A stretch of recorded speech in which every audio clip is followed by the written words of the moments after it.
आज आप लोगों को हिंदी व्याकरण में क्लास 7 और 8 का पाठ 3 पढ़ाने जा रही हूँ। शीर्षक का नाम है शब्द विचार। इससे पहले मैं आप लोगों को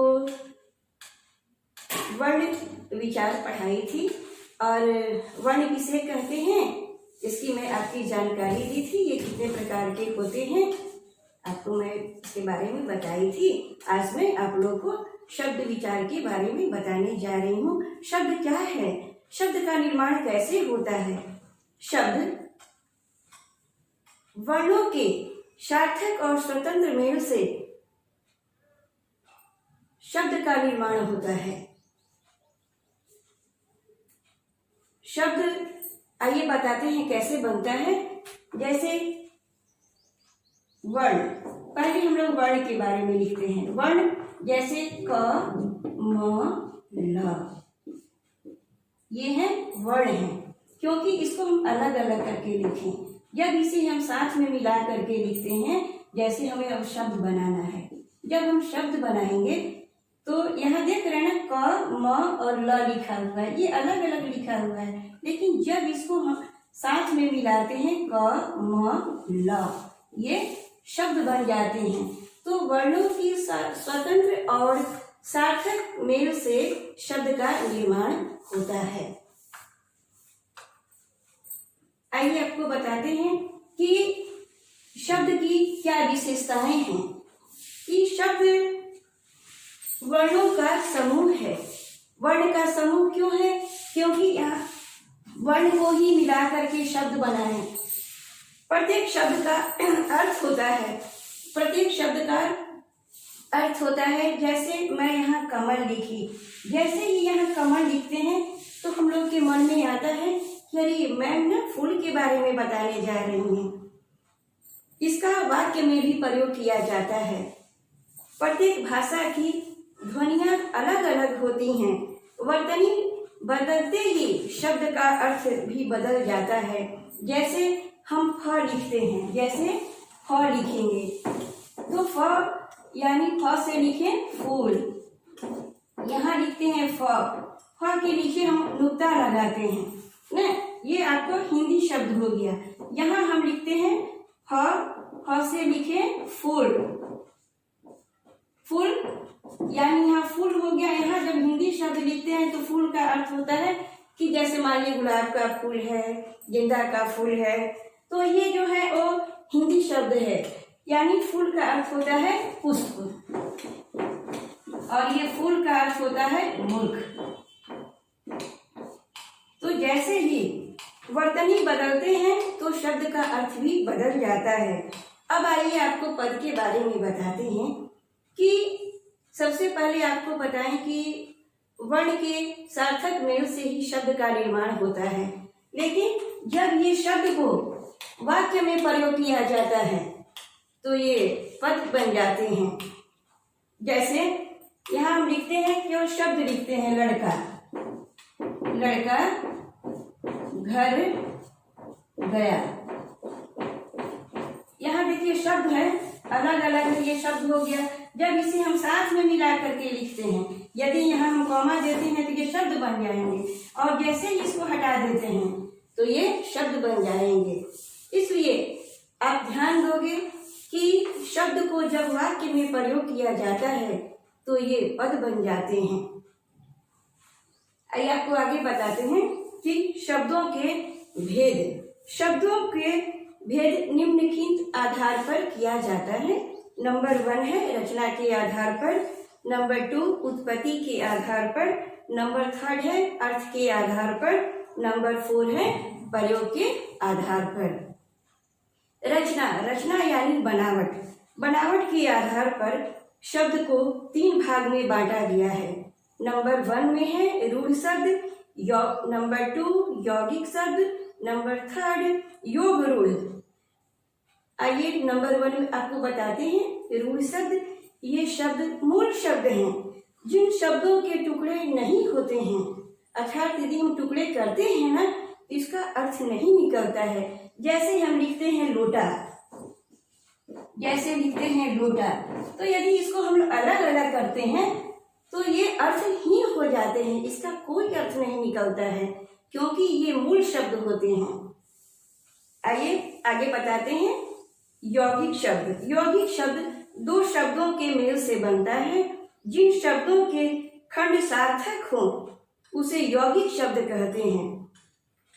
इसमें दो शब्द रहेंगे, लेकिन दोनों शब्द जो हैं वो के अर्थ होंगे और दोनों शब्दों को मिलाकर नया शब्द बनाया जाता है। आइए आपको बताते हैं आगे।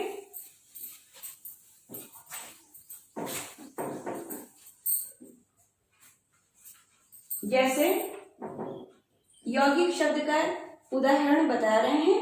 जैसे हम लिखते हैं औ धन गुण। औ धन गुण बराबर अवगुण। अवगुण और यानी इसका अर्थ होता है बुरा, और गुण मीन समझते हैं इसके की महत्ता को बताई जाती है। यानी ये दोनों शब्द के अर्थ निकलते हैं और दोनों शब्द को मिलाकर हम लोग नया शब्द का निर्माण करते हैं, जैसे अवगुण।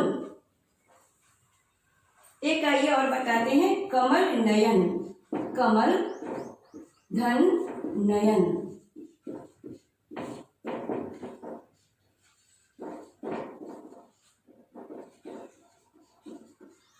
कमल धन नयन को हम लोग जोड़ते हैं तो क्या बनेगा? दोनों शब्द को जोड़ेंगे तो बनेगा कमल नयन। यानी देखिए कमल यानी फूल, फूल, और नयन यानी आंख, यानी कमल के समान नयन, कमल नयन। तो यहाँ हम लोग दो शब्द को मिलाकर के बनाते हैं और दोनों शब्द जो है वो अर्थ जो है उसका स्वतंत्र होता है और सार्थक होता है। आगे हम लोग चलते हैं ग में योग रूढ़। जिन यौगिक शब्दों से विशेष अर्थ का बोध होता है उसे योग रूढ़ कहते हैं। जैसे हम लोग लिखते हैं कि पीताम्बर। जैसे लिखते हैं पीताम्बर, पीताम्बर। तो ये पीताम्बर जो है वो किसी विशेष के लिए प्रयोग किया जाता है। इसको हम लोग अलग करते हैं तो पीत धन अंबर। अंबर, यहाँ देखिए पीत यानी पीला और अंबर का अर्थ होता है वस्त्र या कपड़ा। यहाँ कृष्ण के लिए प्रयोग किया गया है।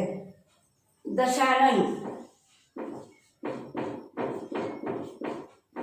ये योग रूढ़ शब्द का उदाहरण बता रहे हैं। जैसे दशानन, दशानन भी है कि एक विशेष व्यक्ति के लिए प्रयोग हो रहा है।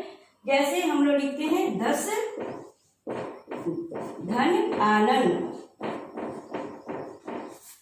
10 धन आनंद यानी दशानन, ये किसके लिए प्रयोग हुआ? रावण के लिए। 10 यानी 10 और आनंद का अर्थ होता है मुख।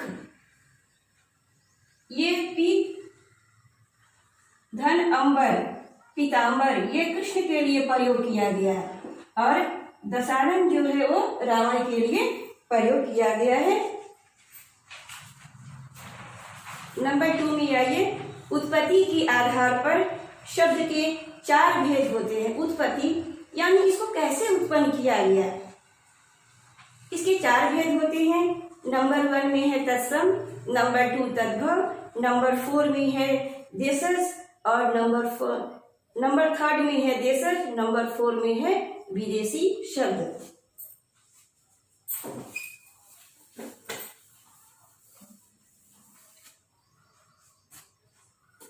आइए पहले आपको मैं तत्सम के बारे में बता रही हूँ। तत्सम का अर्थ होता है उसके समान, उसके समान, उसके समान। यानी किसके समान? संस्कृत के शब्द के समान। क्योंकि देखिए संस्कृत जो है ना वो हमारी सबसे पुरानी भाषा है। तो जो शब्द संस्कृत के शब्द हैं और उसका ज्यों का त्यों रूप हिंदी में जब प्रयोग किया जाता है तो उसे बोलते हैं तत्सम शब्द, यानी उसके समान। जैसे हम लोग लिखते हैं प्रातः, प्रातः मयूर, ये सब क्या है? संस्कृत के शब्द हैं और हम उसको हिंदी में प्रयोग करते हैं, इसलिए इसको बोला जाता है तत्सम। आगे तद्भव। तद्भव यानी उसी से उत्पन्न। तद्भव यानी उसी से उत्पन्न। किसे? संस्कृत भाषा से।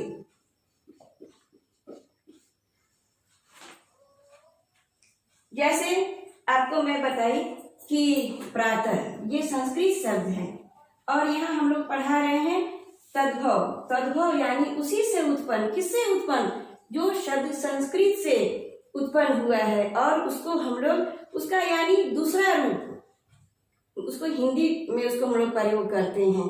जैसे यहाँ आप प्रातः लिखे हैं तो प्रातः का अर्थ होगा सवेरा और मयूर का अर्थ होगा मोर।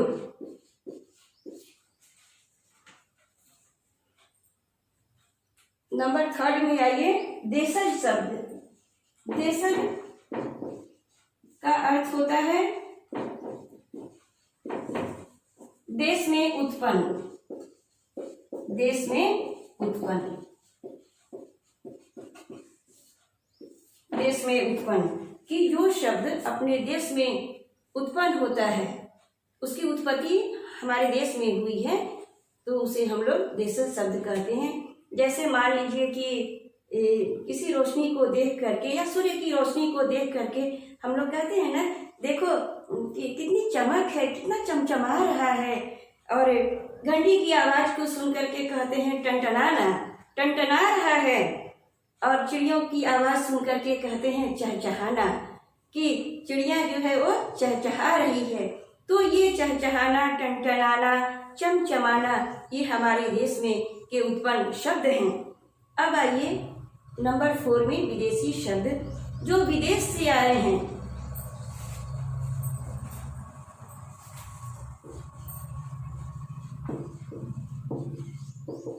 विदेशी शब्द जो विदेश से आए हैं।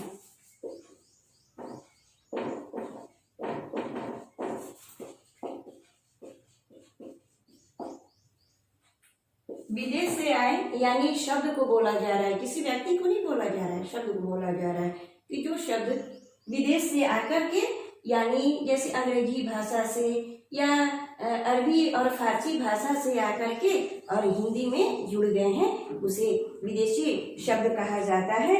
जैसे हम लोग बोलते हैं ना स्कूल, स्कूल, पेन आदि। अरबी भाषा में देखिए कैसे बोलते हैं। अरबी फारसी में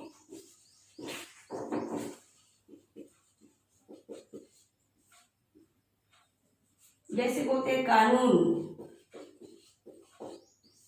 कानून, खर्च आदि। ये जो तत्सम, तद्भव, देशज और विदेशी शब्द हैं वो उत्पत्ति के आधार पर बताएं। अब आगे चलते हैं हम लोग। अर्थ के आधार पर शब्द के को 4 भाग में बांटा गया है कि अर्थ के आधार पर शब्द को 4 भाग में बांटा गया। नंबर 1 में है एकार्थी, नंबर 2 में अनेकार्थी, नंबर 3 में है विपरीतार्थक शब्द और 4 में है समानार्थी शब्द या पर्यायवाची शब्द।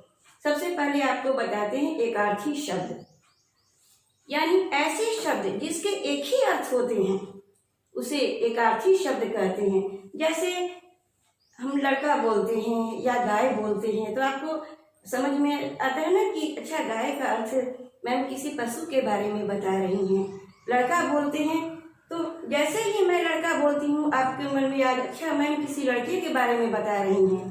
तो आप जो शब्द का एक ही अर्थ होता है उसे एकार्थी शब्द कहते हैं। अनेकार्थी शब्द कि ऐसे शब्द जिसके अनेक अर्थ होते हैं उसे अनेकार्थी शब्द कहते हैं। जैसे अनेकार्थी शब्द जैसे हम लोग बोलते हैं जगत। आइए इसको पहले आप समझिए। अनेकार्थी शब्द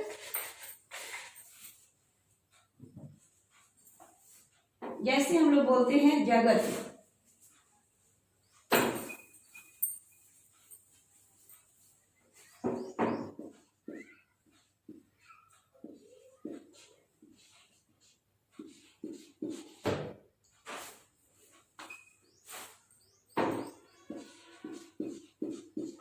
जैसे बोलते हैं जगत, जगत का अर्थ होता है, एक अर्थ होता है संसार, एक अर्थ होता है संसार,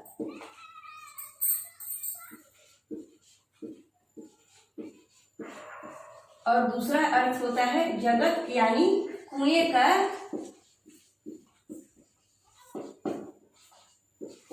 मुंडेर।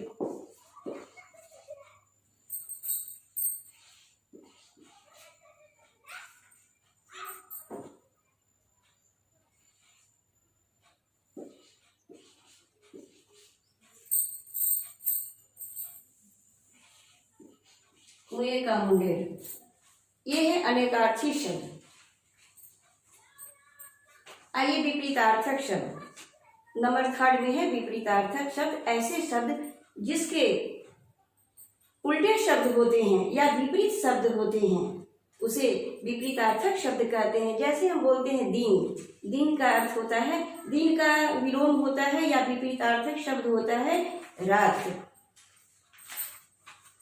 नंबर 4 में समानार्थी शब्द, समानार्थी शब्द या पर्यायवाची शब्द की समान अर्थ वाले शब्द को समानार्थी या पर्यायवाची शब्द कहते हैं। जैसे हम लोग बोलते हैं सूर्य का, आपको एग्जाम्पल बताते हैं, जैसे सूर्य तो हम लोग बोलते हैं भास्कर, सूरज, भानु।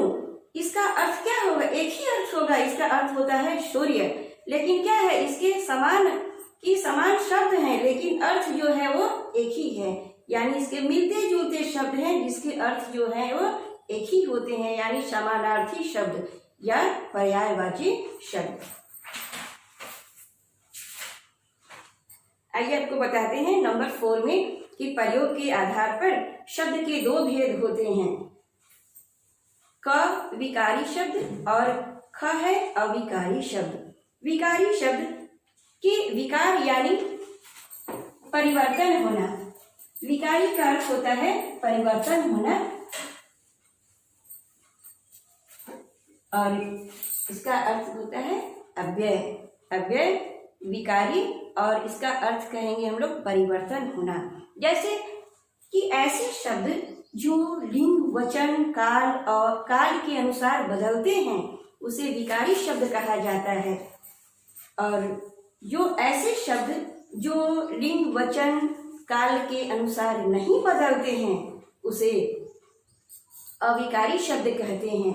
जैसे आइए बताते हैं कि विकारी शब्द, विकारी में आप याद रखोगे कि विकार यानी परिवर्तन होना, कि ऐसा शब्द जिसमें परिवर्तन होता है। कैसे परिवर्तन होगा? लिंग, वचन और काल के अनुसार वो बदलेंगे, और अविकारी जो है वो परिवर्तन नहीं होते हैं। अविकारी शब्द में परिवर्तन नहीं होते हैं। क्यों नहीं होते हैं? क्योंकि उसका जो रूप है, जो शब्द है, वो लिंग में, वचन और काल में एक ही प्रयोग होता है, उसमें परिवर्तन नहीं होते हैं। जैसे देखिए आपको विकारी बता रहे हैं, जैसे यहाँ लिखते हैं लड़का, और यहाँ वचन जब चेंज करते हैं ये एक वचन में है, जैसे ही वचन चेंज करेंगे तो हो जाएगा लड़के। अविकारी, अविकारी जिसमें कोई परिवर्तन नहीं होता है। जैसे हम लिखते हैं पास, पास, और धीरे धीरे। आइए आपको एग्जाम्पल बताते हैं। जैसे और ये जैसे हम बोलते हैं ना कि तुम धीरे धीरे चलो, तुम धीरे धीरे चलो, और बोलते हैं कि तुम मन लगाकर पढ़ो, मन लगाकर पढ़ो।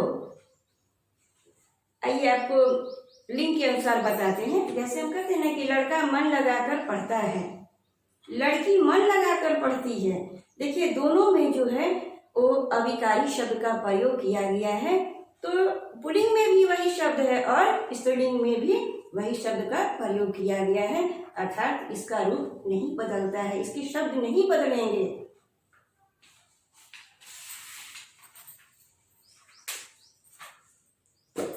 ये 7 और 8 दोनों क्लास को पढ़ाए हैं, और पेपर में परिभाषा लिखा हुआ है, आप इसे फेयर कॉपी में नोट कर लेंगे।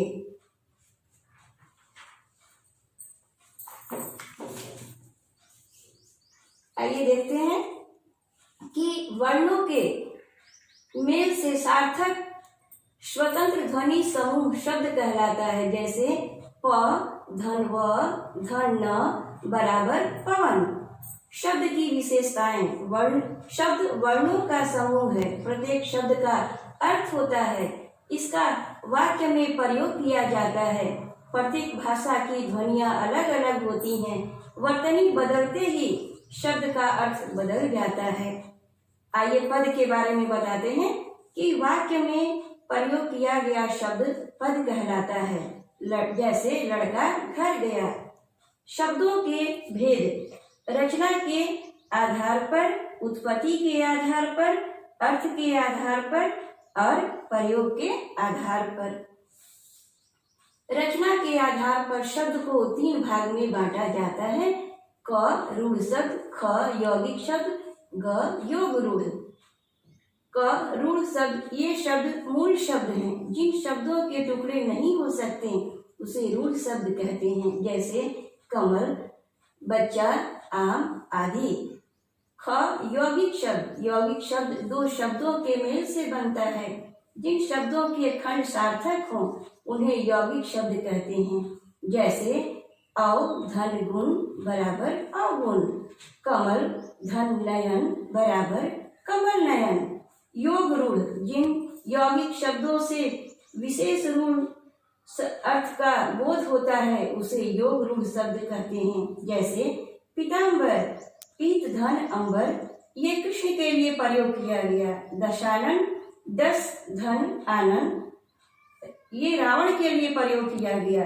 गिरधर, गिरी प्लस यानी धन धर बराबर कृष्ण, ये कृष्ण के लिए प्रयोग किया गया। क्यों किया गया?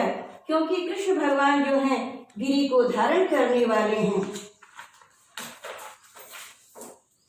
उत्पत्ति के आधार पर शब्द के 4 भेद होते हैं। तत्सम, तद्भव, देशज और विदेशी शब्द। तत्सम का अर्थ होता है उसके समान। जैसे प्रातः, नृत्य, मयूर। तद्भव यानी उसी से उत्पन्न। मोर, सुबह और कौवा आदि। देशज शब्द जो अपने देश में उत्पन्न होता है। जैसे टनटन, टनटनाना, चमचमाना, चहचहाना। विदेशी शब्द जो विदेशी शब्द जो आकर के और हिंदी में जुड़ गए हैं उसे विदेशी शब्द कहा जाता है। ये शब्द अंग्रेजी, फारसी से आकर के और हिंदी में जुड़ गए हैं। आइए नंबर 3 में अर्थ के आधार पर शब्द को 4 भाग में बांटा जाता है। क है एकार्थी शब्द, ख है अनेकार्थी, ग है विपरीतार्थी शब्द और घ है समानार्थी शब्द या पर्यायवाची शब्द। नंबर 4 में आइए प्रयोग के आधार पर शब्द के 2 भेद होते हैं। विकारी शब्द और अविकारी शब्द। विकारी शब्द ऐसे शब्द जो लिंग, वचन, काल के प्रभाव से बदल जाते हैं उसे विकारी शब्द कहा जाता है। जैसे लड़का, लड़के, लड़कों। नंबर 2 में है अविकारी शब्द। ऐसे शब्द जो लिंग, वचन, काल के प्रभाव से नहीं बदलते हैं उसे अविकारी शब्द कहते हैं। जैसे पास, जल्दी और क्योंकि, धीरे धीरे, वाह, शाबाश। आप लोग इसे फेयर पे नोट करेंगे और रिमेम्बर करेंगे। ये क्लास 7 और 8 दोनों के लिए है। Thank you.